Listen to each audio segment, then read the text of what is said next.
What's up guys? Today we're testing out Metal Gear Solid Delta Snake Eater with our Galax 5060 Ti 16GB.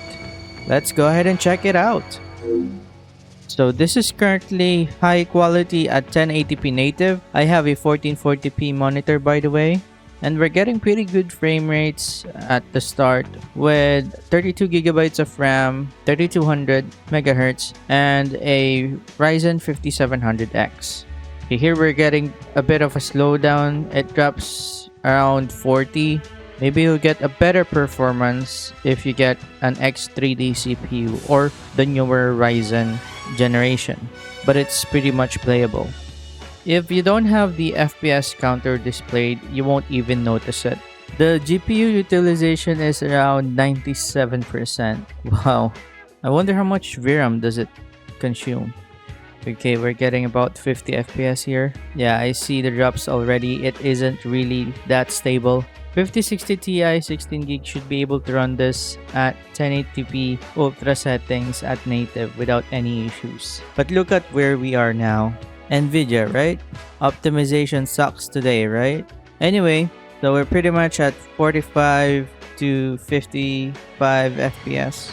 It sometimes go to 60, but it really isn't that stable. Let's try using DLSS first. So that's the first hack that you can do if you're having issues with your FPS. And for 1080p, the most I'll do is DLSS quality since that's already 720p. But if you really have a bad card, balance would actually do you good a bit, but I would recommend quality settings.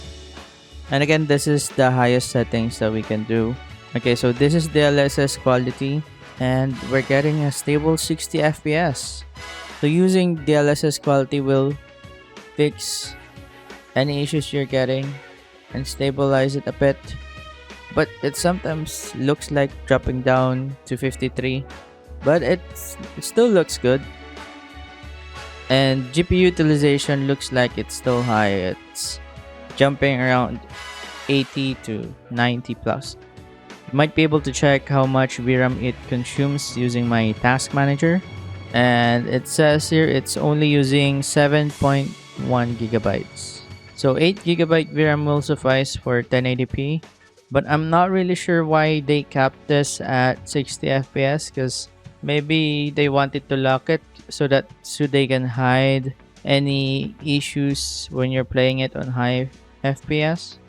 This is probably how I will play it with 1080p. I'll put it on the highest setting and putting it on DLSS quality. But if you have a 1440p monitor, let's check this out. So again, this is the highest settings on 1440p and I'll put it on native. No DLSS. We're getting 29 FPS. What a shame. Okay, we're getting 35. This is really not a good setting to play this game, but maybe if you want a PS2 feeling, you can, but it really isn't ideal. I see some stutters and the latency is high. Maybe you'll get a better performance with the X3D chips or newer CPUs. That's why I'm using my phone to record so that we don't have any FPS loss if I use OBS. So ideally, I'll just put this on medium because I'm not really that keen on min-maxing my graphic fidelity on games. I'm okay with playing on medium because I think it's not really that much of a difference. But for now, I'll play it on the highest quality still and put the DLSS on quality.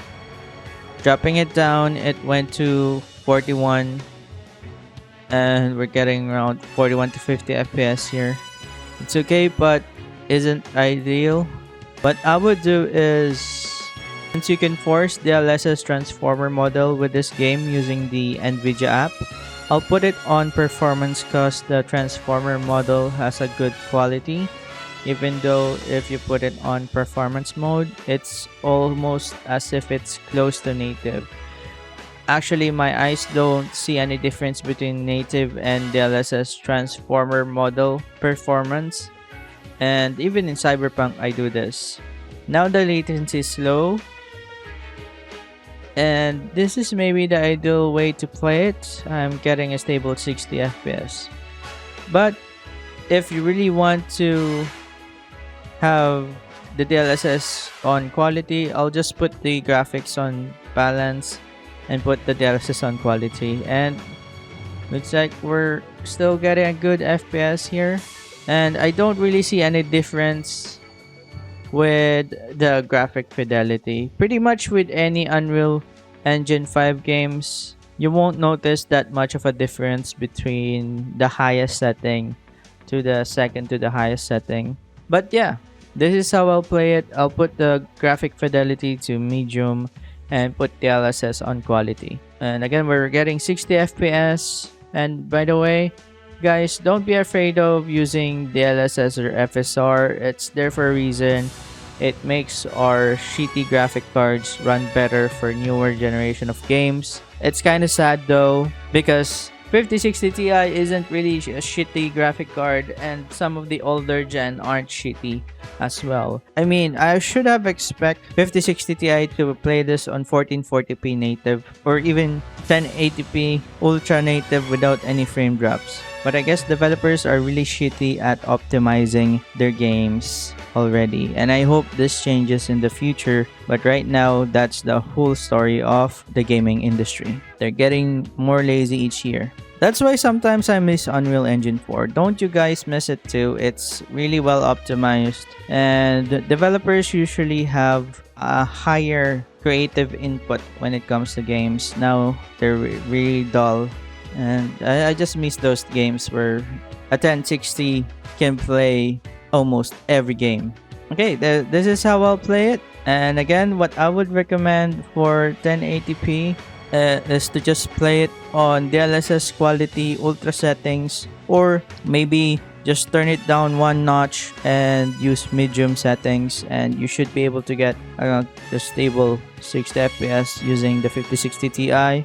I think 8GB will still suffice because it's only using around 7.1 VRAM. But if you're on 1440p, I would recommend to put it on medium, then quality DLSS, or if you want ultra, then performance DLSS. That's pretty much it for today. Thank you guys for watching, and I hope you love this video. See you on the next one. By the way, comment below what other games you want me to try with our 5060 Ti 16GB. See you guys on the next video. Bye!